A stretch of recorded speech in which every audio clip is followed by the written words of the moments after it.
You're listening to the Play Therapy Podcast with Dr. Brenna Hicks, your source for centered and focused play therapy coaching. Hi, I'm Dr. Brenna Hicks. Welcome back to the Play Therapy Podcast. In today's episode, we are talking through why child-centered play therapy. And if you are in this episode and have not listened to the earlier episodes, you may want to go back because we've already covered why play, and then we covered why play therapy. And so now we're moving into why child-centered play therapy. And as I gave you in the introduction and in that very first episode, this is very much a child-centered, non-directive podcast. And so that's my background, that's my training, it's my passion.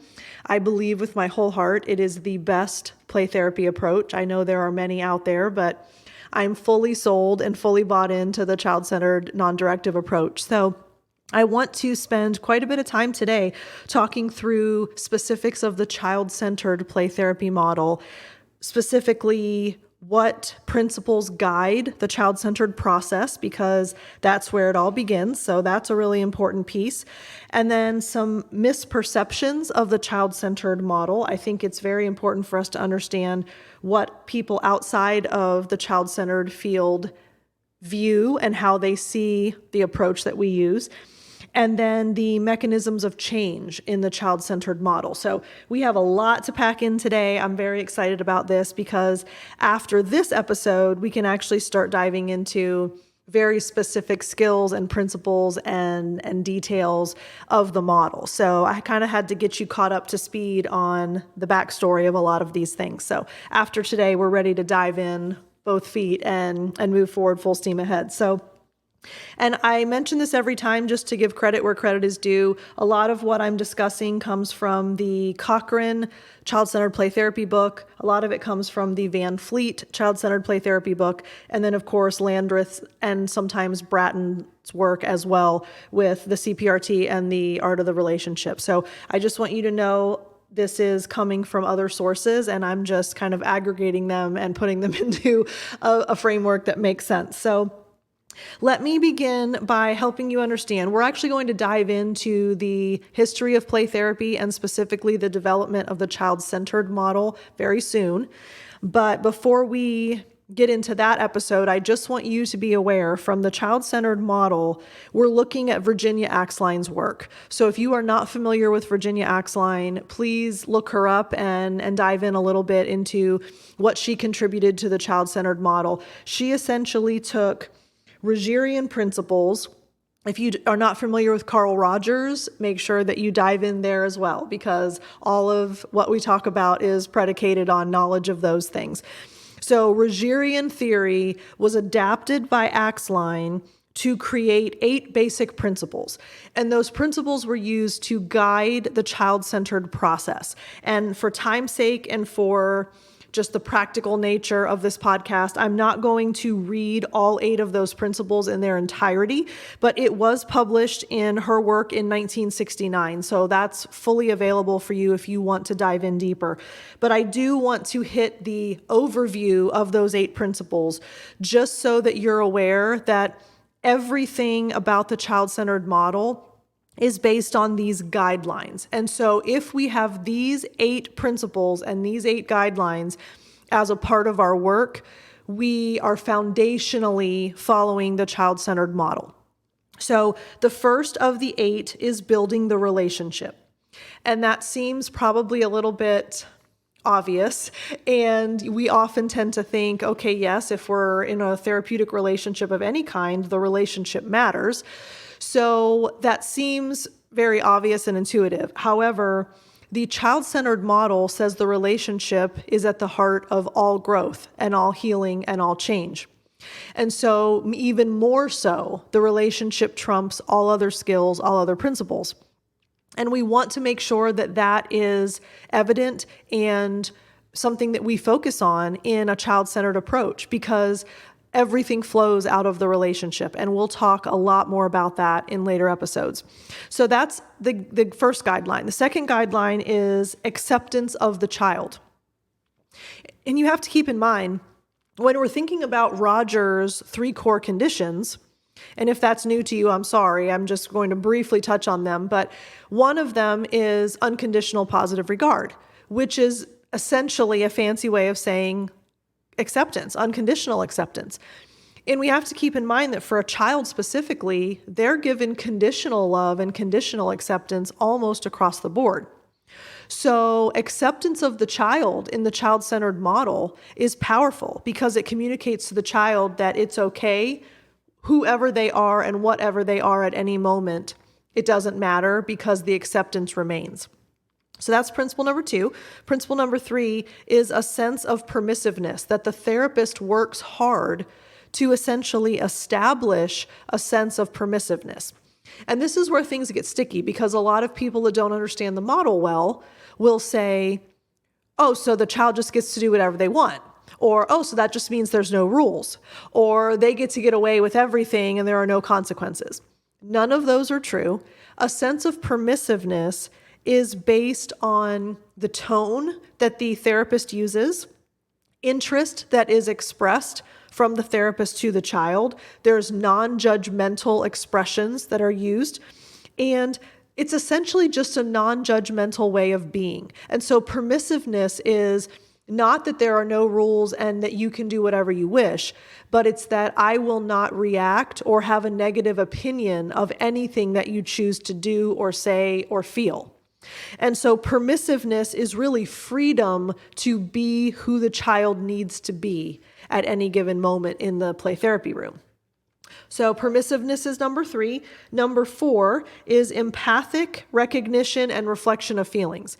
Now, I would argue that if therapists and counselors and, whoever are interns or training to learn play therapy, I think 101 is always reflecting feelings, right? So that's one of the most consistent things that play therapists learn early on in their play therapy journey. It's, we need to reflect feeling. That's a really important skill. And it is.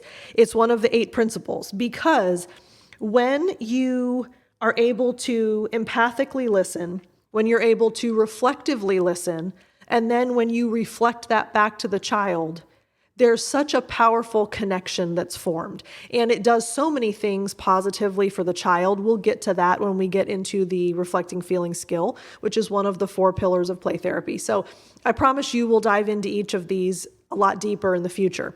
But you have to keep in mind that when a child feels heard and understood and that their feelings are validated, that does wonders for the entire process. So empathic recognition and reflection of feeling is number 4. The 5th basic principle from Axline is respecting the child's ability to solve problems. So there are a lot of skills involved in that, which we will talk about in the future. But the principle of a child-centered approach is we trust the child to figure things out. They can solve their own problems. They can figure things out. They can work through things. They can believe in themselves and prove themselves capable. And so Axline makes that one of her principles because in the child-centered playroom, we respect the child's ability to figure things out for themselves. Essentially, we are no longer the experts. We don't have the answers. We're not able to guide them or help them. We just let them have the space and the ability to figure things out for themselves. Number 6 is letting the child lead.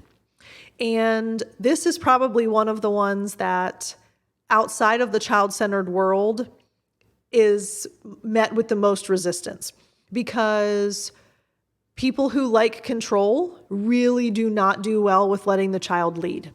People who do not like chaos do not do well with the child leading. People that don't like aggression and aggressive behavior, aggressive play, do not do well with letting the child lead. So it takes a lot of internal work on the part of the child-centered play therapist to be able to sit in a room and let the child go where they need to go and do what they need to do, say what they need to say, and you maintain the acceptance and the permissiveness and the reflection of feeling and their own ability to problem solve, and that you let them lead. Because who knows best about what the child needs other than the child?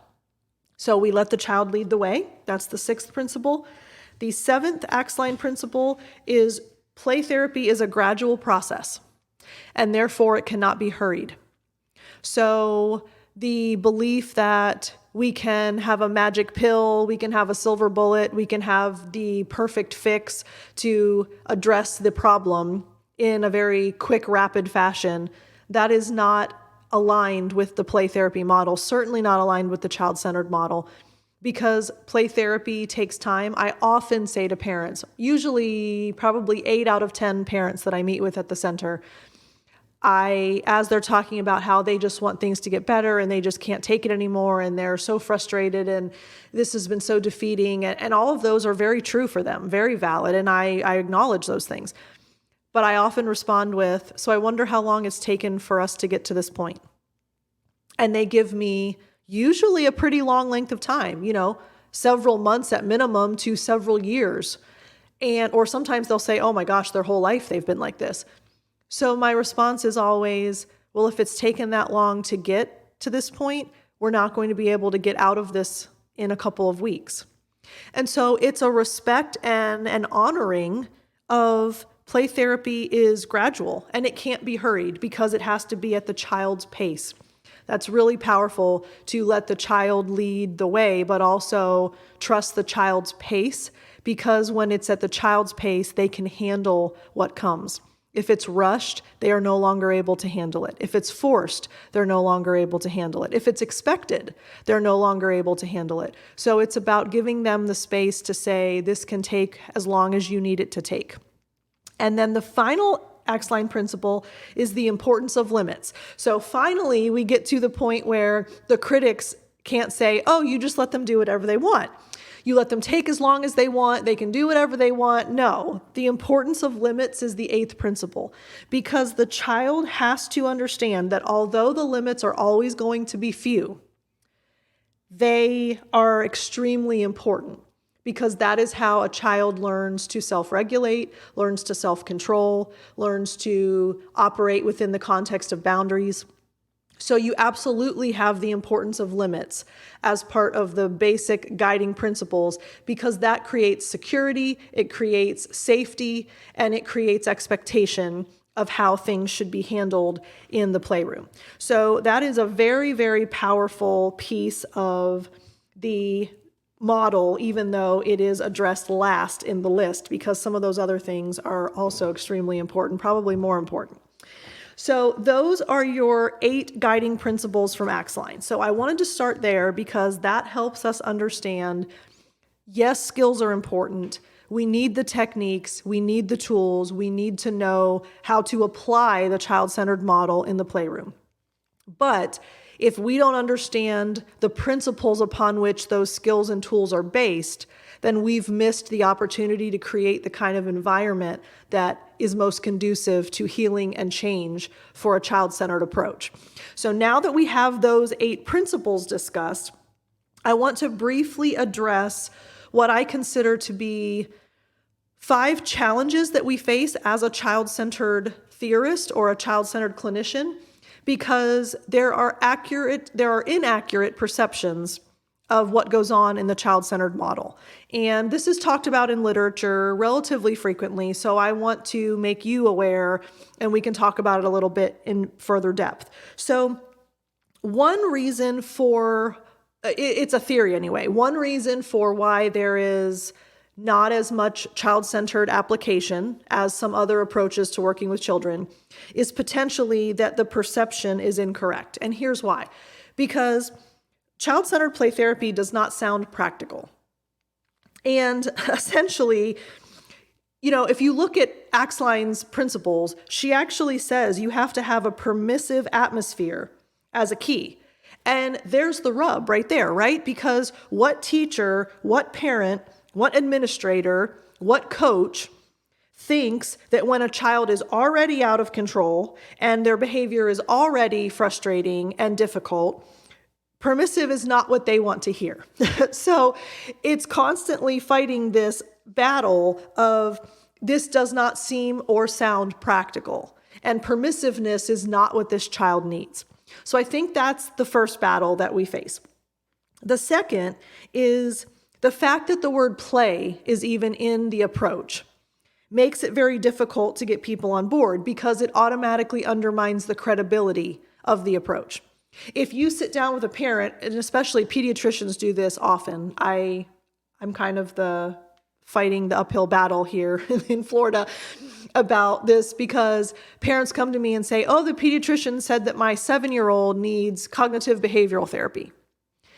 And it's just so frustrating to me because the reality is they're not even rational and they don't have abstract reasoning. So what kind of cognitive behavioral theoretical approach would actually be appropriate for a 7-year-old? But unfortunately, that sounds way better. If a teacher says, I'm going to kick this student out of my school if I don't see change and if you don't get them in therapy, I wonder what you think the teacher would rather hear. Well, we're going to have them in cognitive behavioral therapy, or we're going to put them in play therapy. Well, you can see cognitive behavioral sounds a lot more official and serious and important, and play just doesn't seem that credible. And so you often get things like, well, my child already knows how to play. They don't need to learn how to play. Or all he does is play. That's part of the problem. He doesn't do anything but play. So I think the second battle is the credibility of even having the word play in the title of what we do. And, you have to think about it. Speech therapist teaches a child to speak. A physical therapist helps a child with their physical movement. So there's this connotation that whatever the type of therapy is helps with that specific task. And the ironic thing is that a play therapist is healing the child, helping the child to heal emotionally and helping them to master behavior problems and helping to attack the things that are hindering their growth. So it's interesting because when we say play therapy, the goal is not to learn to play well. The goal is using play as the work, not the object. And that's the third battle because it's somewhat misnamed. And I'm air quoting that. You can't see me, obviously, but I'm air quoting misnamed just in the sense that because it says play therapy, people get the assumption that you're teaching the child to play or you're teaching them to play well. And that is not at all what we do as child-centered play therapists.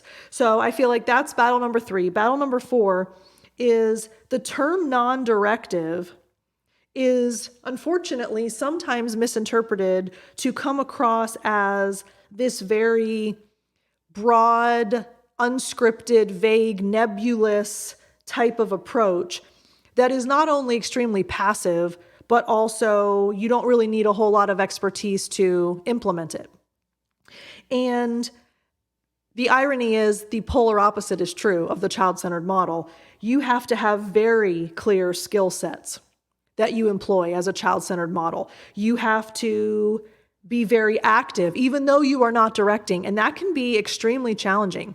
It is a very delicate balance for the child-centered play therapist to not direct, but still be extremely active. That's a very delicate tightrope walk that we do. And the crazy thing that I feel anyway is that as you are facilitating open self-expression in the non-directive model, you're actually helping the child to self-direct and develop self-responsibility. And so the perception that it's a non-directive approach, which means nothing is going to come out of it and you don't have to have any skill and it can be very passive, it is actually the antidote to those things because the child is learning to self-direct and the child is learning to have self-responsibility.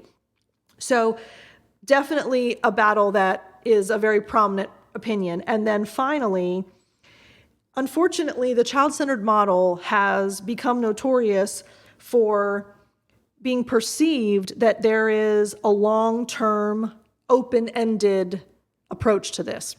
So therefore, it doesn't work fast enough. And that if the child continues to struggle, there's typically pressure to hurry up to fix the problem.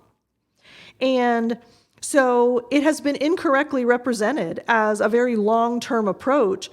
And, we as adults often think intuitively that if we have to take responsibility to teach and guide and solve the problem on the child's behalf, that will help. And what's interesting is the therapy is actually what allows for more time for the child to find a way to open up and relate in the child's way, in the child's time. We talked about the pace, right? This can't be hurried if we're looking at Axline's principles. So when we think about it can't be hurried, defiance and acting out, that is really the best scenario for having the therapy that allows for more freedom to be. Because if you just jump in and try to fix it, if you try to hurry up, if you try to rush it, if you try to just, give this one skill that's going to make it all go away, the child doesn't actually have the time to open up and relate and connect and all of those things. It's lost when the pace is rushed. And so, you have to keep in mind the child-centered approach facilitates change. Let me say that again because that's at the heart of all of this. The child-centered approach facilitates change. An approach that has a direct or intervening type of approach. So if there's a directive or some kind of intervention that's brought in, that is the only method to provide change in that model. So you intervene, it changes something. You direct the child, it changes something. But interestingly enough, enduring change, significant change, is what comes from within. And that is only developed from the child-centered approach that actually facilitates the change over the course of the long term because the child has the time to open up and relate and figure out what needs to happen.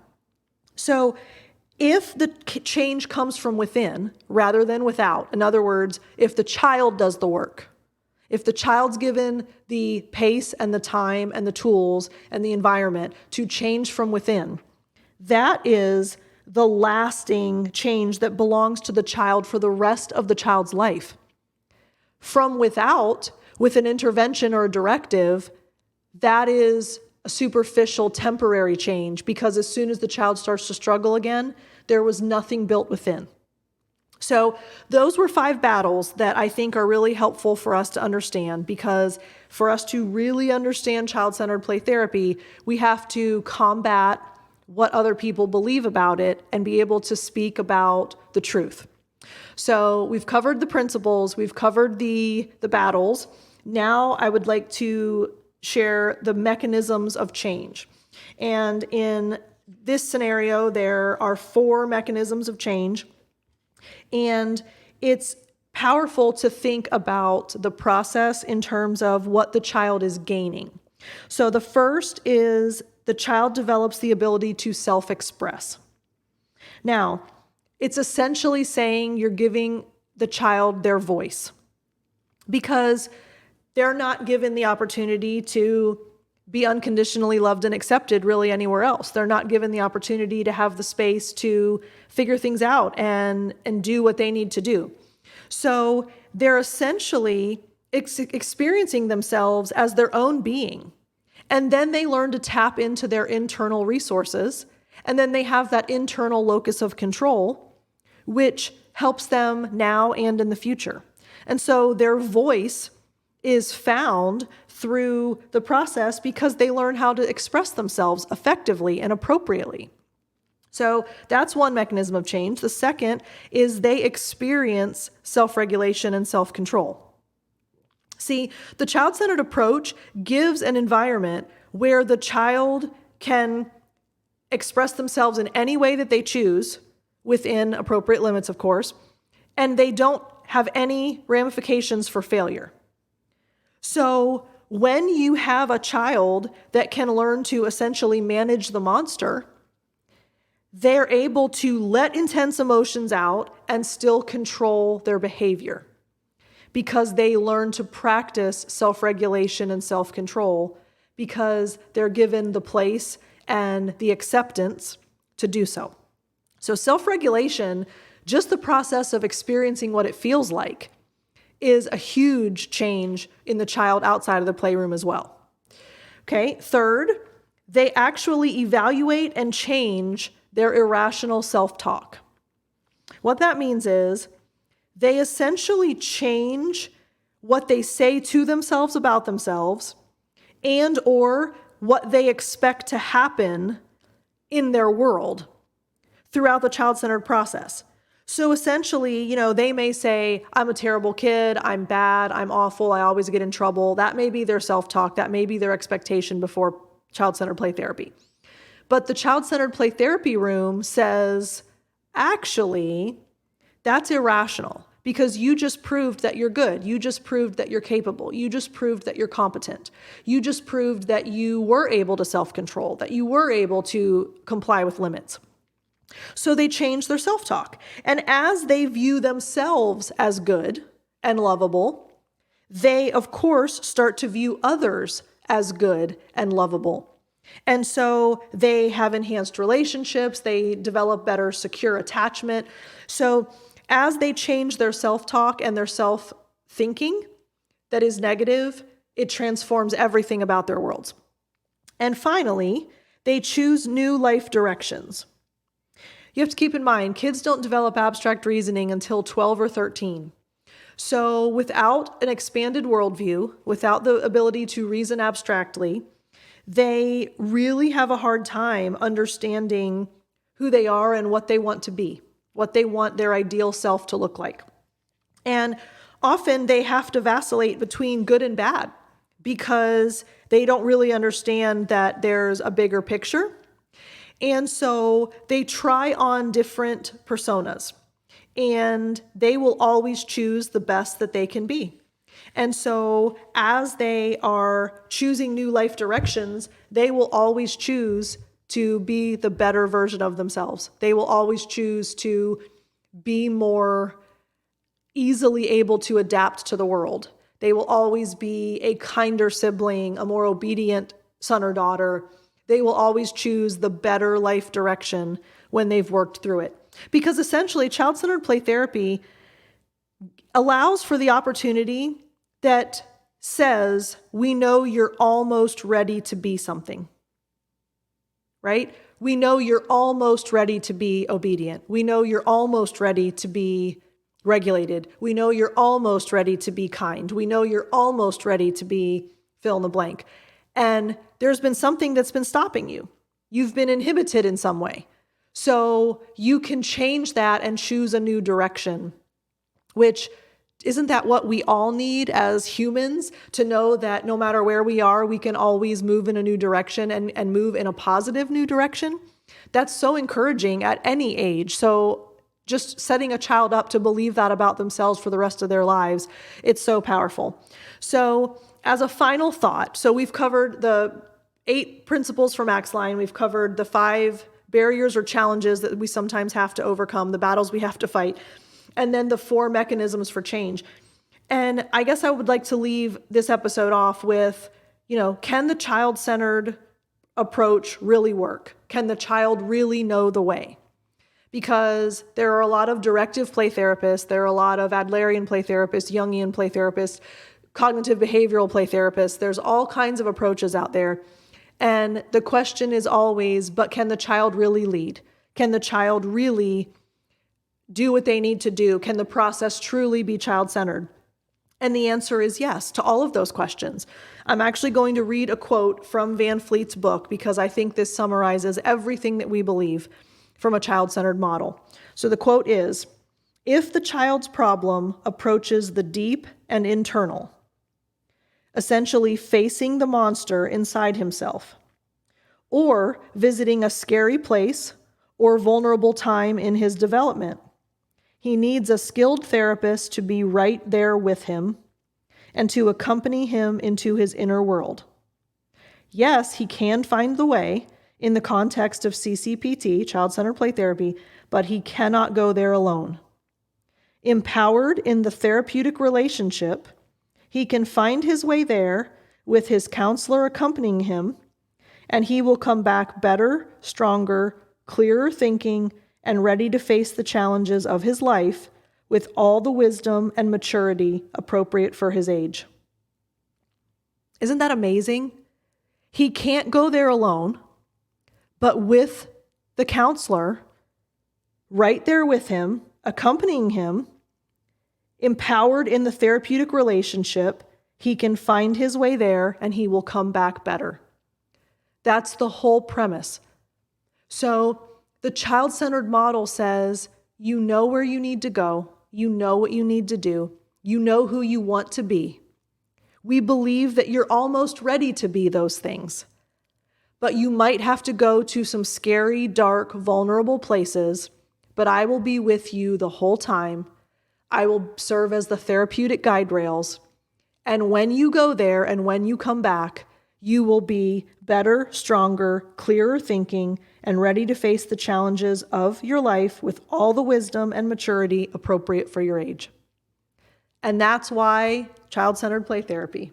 That's why I believe it is the best model. That's why I believe that it works the way that it does, because it trusts the child to go and do the things that they need. And we just are along for the journey. And we will, in future episodes, dive into the nitty-gritty details of exactly what to say and exactly how to respond and all of those things that are important. But again, it's about understanding the principles of the approach and understanding the mechanisms for change and believing that the child knows best and that they will find their way. We just have to go there with them and accompany them. So exciting for this, just this journey to be on it with you. Thank you for joining me each week. And when we get into the next few episodes, we're going to talk about the history, as I mentioned, and then we'll also look at the foundational pieces. So we're going to start diving into techniques and skills in the next few episodes. So stick around. I can't wait for that. Thank you for being a part of the Play Therapy Podcast. We'll talk again soon. Bye. Thank you for listening to the Play Therapy Podcast with Dr. Brenna Hicks. For more episodes and resources, please go to www.playtherapypodcast.com.